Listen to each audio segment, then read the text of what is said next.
Hello, welcome to theCUBE here in Seattle for our special AWS halftime coverage, midpoint between reInvent and when it ended and when it's beginning. I'm John Furrier, host of theCUBE. Rohan Karmarkar is here, Director of APO Technology, AWS Partner Network.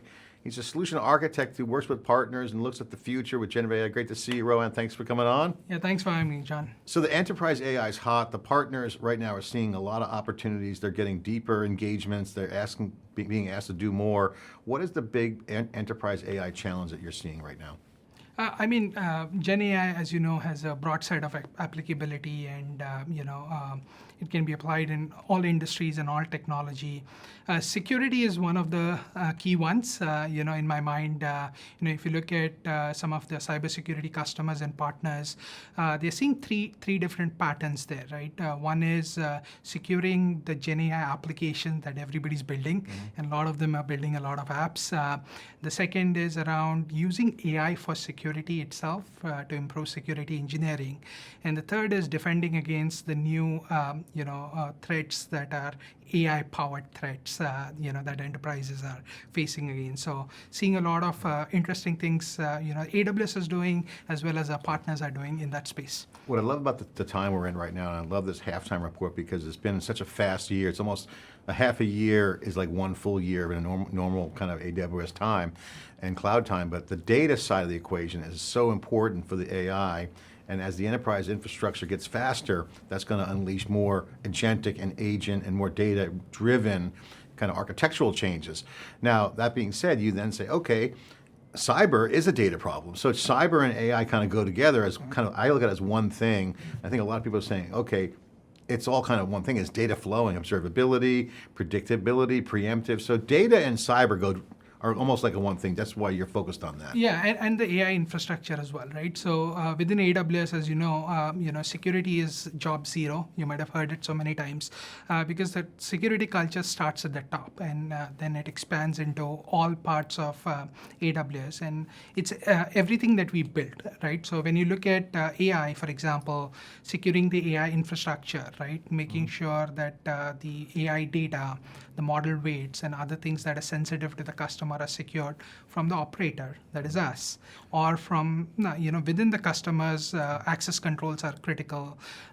Data not being exposed to the internet, that's critical. So encryption is critical, and communication is also critical. So you're spot on. Like data is key. Securing that data and network is key for AI applications. I mean, security's got to be factored in from day one, but it's also part of the architectural design. Last reInvent, I talked with Lori Beer. She's the CIO at JP Chase. They love machine learning. They've been doing machine learning for years and kind of early AI, but generative AI has a high resilience security bar. So production windows for getting stuff into production has always been a challenge. Your partners and the collaboration with AWS and your partners have been always critical for the success and growth. I mean, Matt talks about it all the time, Andy before. So the relationship with the partners and then the end user, say at JP Morgan or end user customer, is critical. So how are the partners looking at integrating Gen AI into their, whether it's their stack or their product? What are some of the core things that you see? Is there a pattern? Is there a top three things that you see emerging that are top of mind that are kind of tips? Yeah, I see. For partners, similar to customers, security is important, right? And that's why they trust AWS to build, their Gen AI applications in it. Now, if I focus on the cybersecurity partners, those partners basically are building a lot of capabilities using AWS generative AI capabilities to help customers achieve the secure end-to-end security that they need. So they're complementing the secure foundation we are building, and then building on top of that. So I'll give you a couple of examples, right? PagerDuty, one of our key partners, uses Amazon Q Business, Amazon Bedrock, and SageMaker to improve the incident response automation with AI.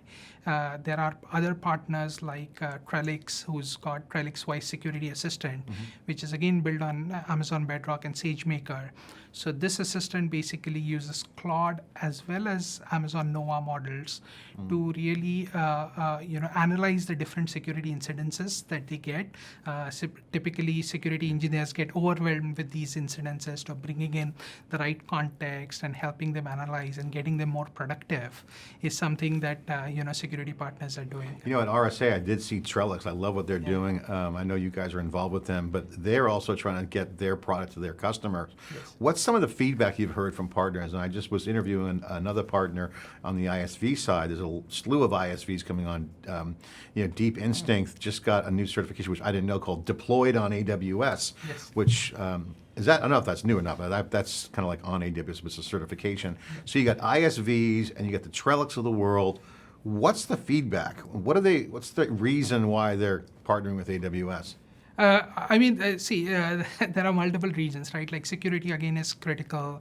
The reach that AWS can give them with respect to the large set of customers, that's critical as well.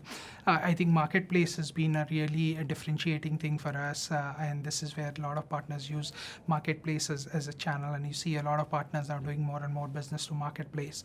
And on the AI side, right? I think from day one we always believe that customers and partners are going to need different models for different use cases. They're going to need services that can run within their VPC, that can give them data isolation. So that's why Bedrock and all the capabilities with Bedrock, that includes RAG, knowledge bases, ability to fine tune, model distillation, all of those are really resonating with them, and that's why they're looking at Bedrock as the core platform for building AI applications. I think the whole Bedrock and then this distillation trend, we published, I don't know if you saw it 2 years ago before the wave hit, the power law of AI, and we were the first ones. And then Matt went on the record early, Matt Garman, that models will integrate and there'll be many models. So we saw that power law of big popular models and then a long tail.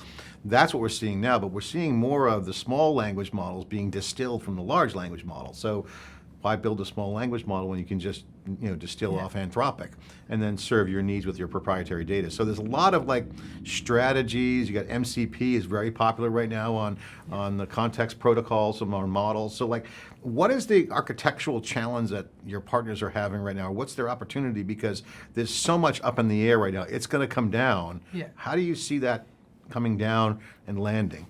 Yeah, while looking at different kind of applications to be built, like model choices is a critical factor.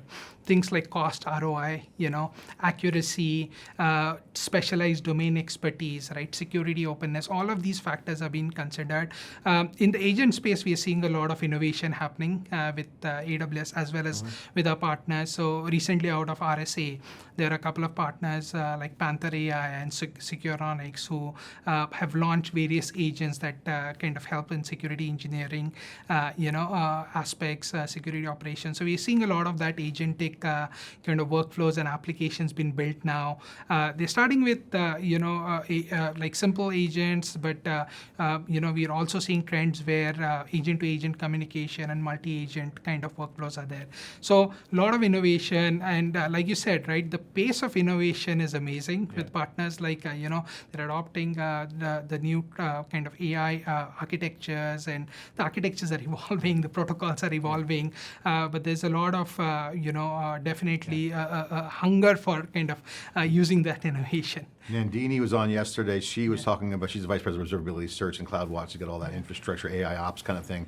That's huge data, and there's a lot of data that you guys have at AWS. I'm just curious, when you talk to partners, if I'm a partner, and we're technically a partner in network, we're small, but if I was a big partner, I'd want access to the AWS knowledge base.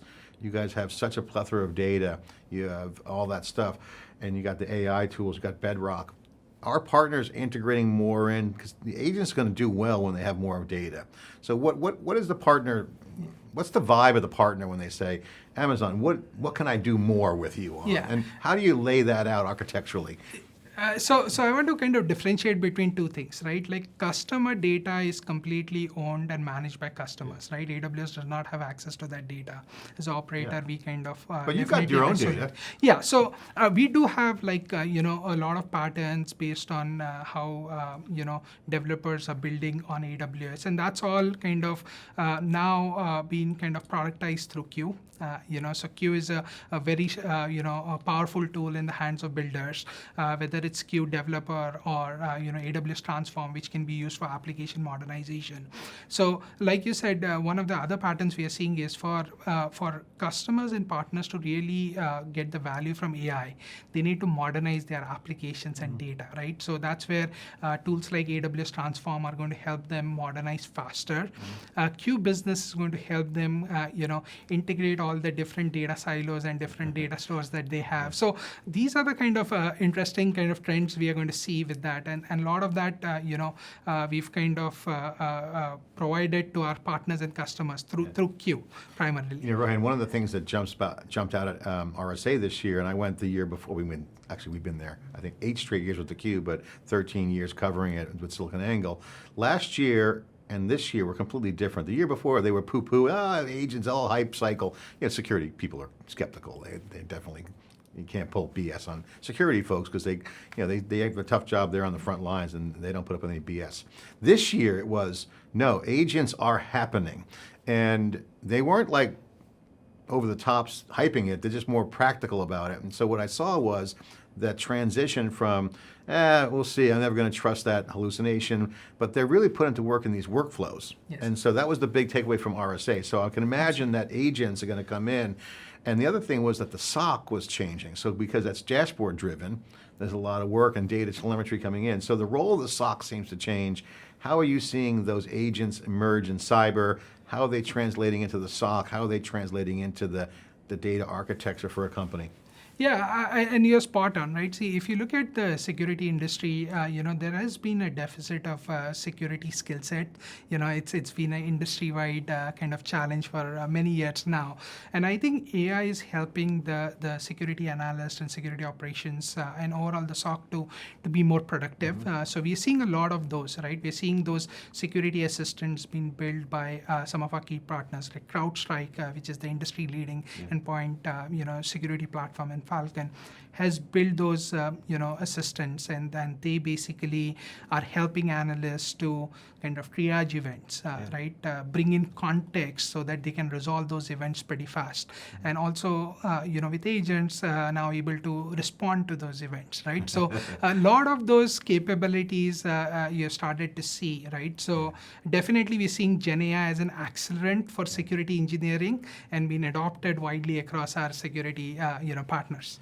It's funny, we had 2 of your partners, founders on theCUBE at RSA, Palo Alto Networks and CrowdStrike, and it's very interesting, and Palo Alto was really interesting to me because Zero was talking about like the platform vision. He's recognized that the current state of the platform and tools has to evolve faster because the agentic opportunity is one. Yes. There's a kind of a re-platforming. Number 2, the adversaries are getting better. Yes. So the whole AI helps the defenders. Yeah, that's true, but they still can be wrong once, right? So the adversary is getting faster and smarter.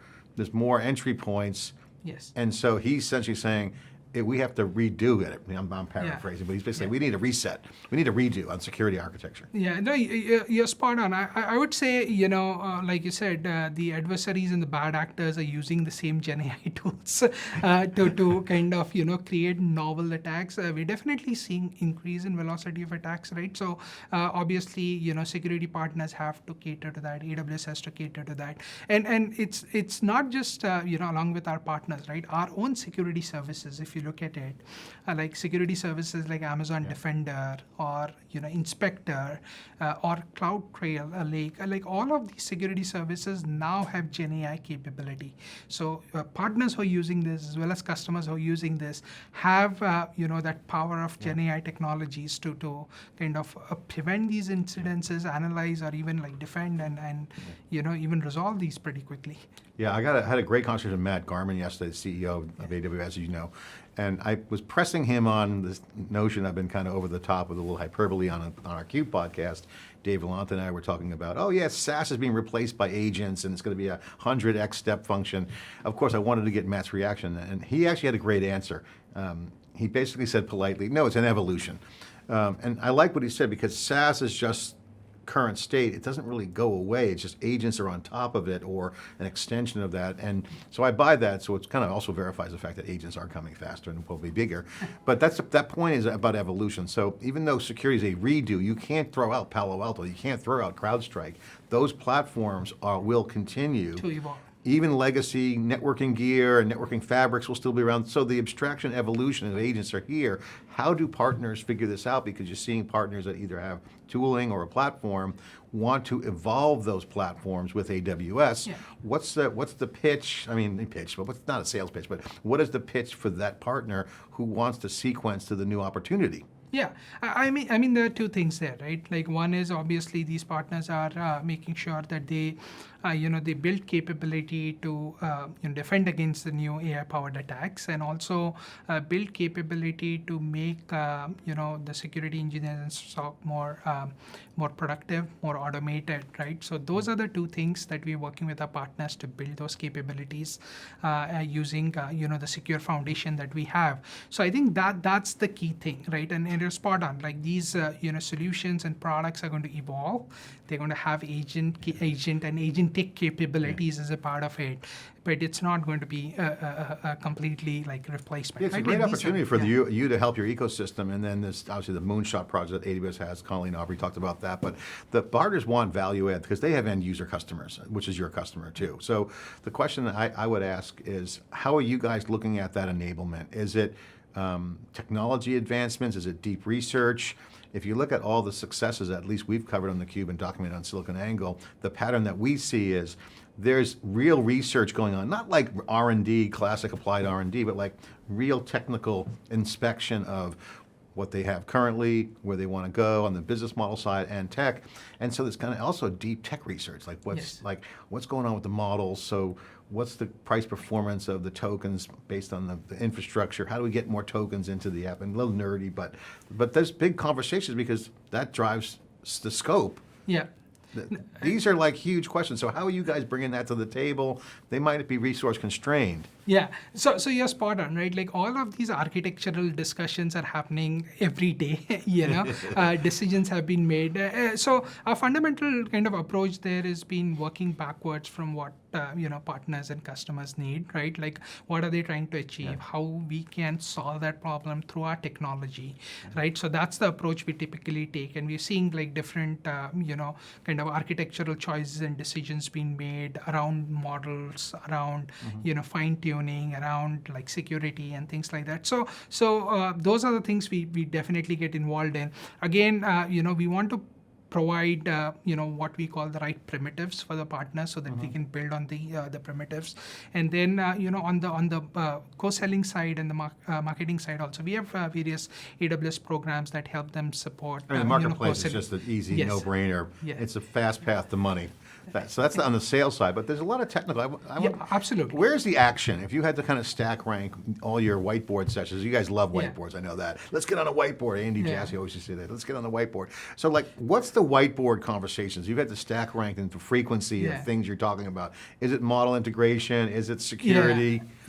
So I think, so there are multiple things there, right? So we definitely are talking a lot about application modernization, because application and data modernization is the foundation to have like a strong AI. So there's a lot of conversation around app modernization. How do we get the apps to, use kind of the latest kind of technologies, provide interfaces for, databases to be kind of vector enabled, to be like supporting MCP and things like that. So a lot of those architectural decisions are happening on the data and the app side. Security is always like critical to every customer and partner. So security also is in the picture.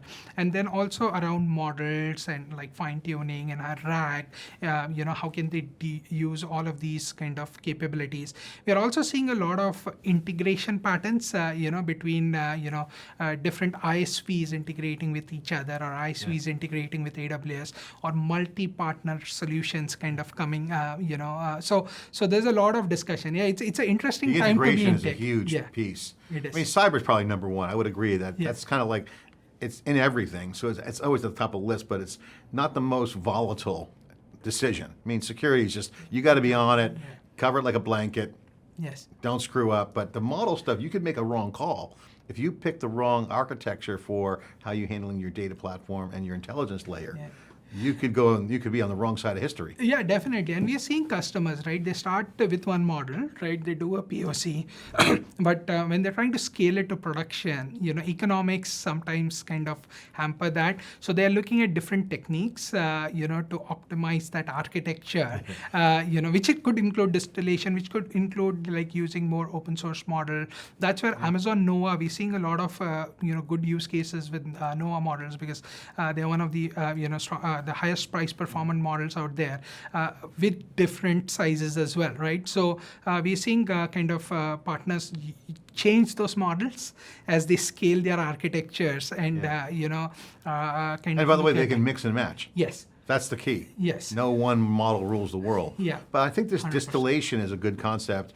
Obviously, production, you mentioned production, is kind of one of my hot buttons, both on the enterprise AI side as well as the emerging startup.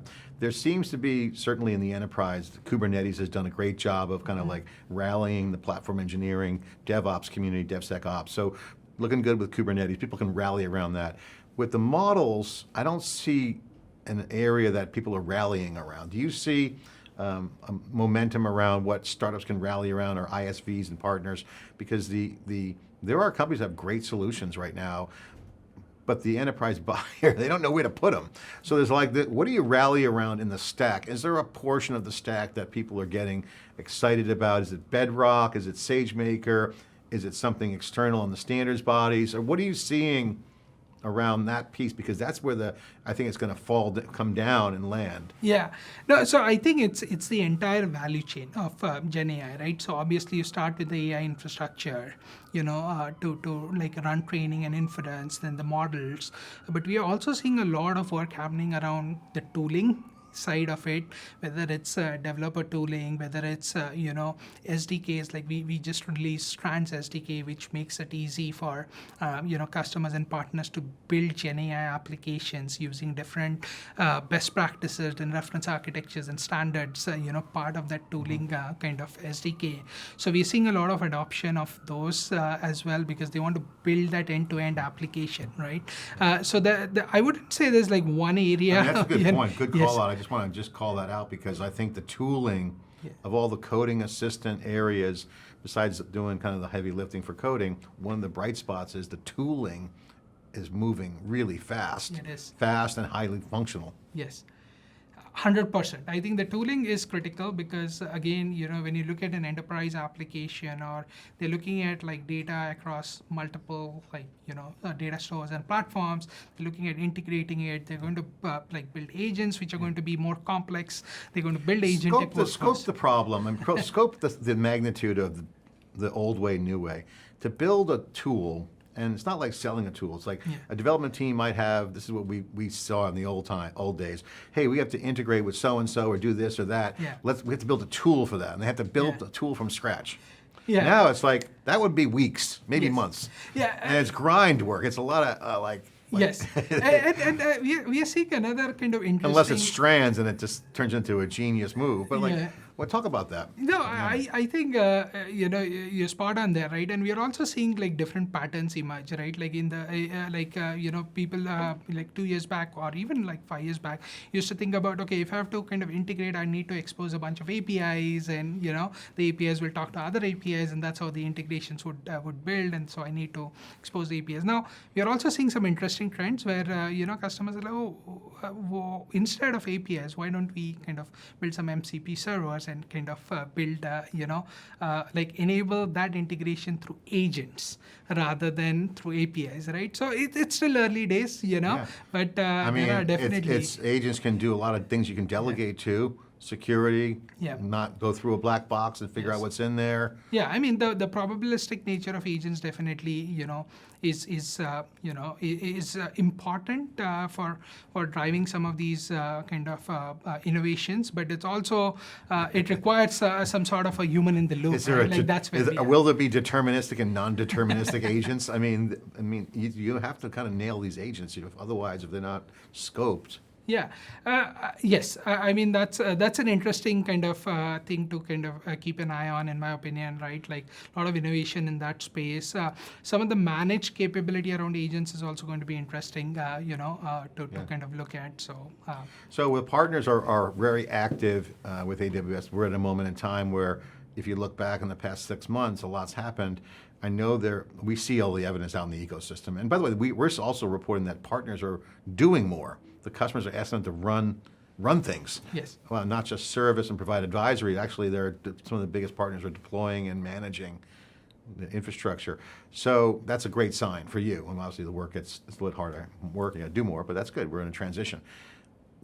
If you look back, Rohan, in the past 6 months, what would you say is the big thing that's happened since reInvent? What would you say? I mean, we've had a lot of action. I mean, Claude models come out like it seems like every other month. Yeah, I think so. 2 or 3 areas, right? Like we talked about AI. Like there's a lot of partners wanting to integrate and use AI services, whether it's ISV technology partners or whether it's consulting partners building capabilities to advise customers and implement various AI projects as well. Security also is, like you said, it's always top of mind for CEOs and customers and partners. So that's again, a top area. The third trend, which we talked about, is application modernization, right?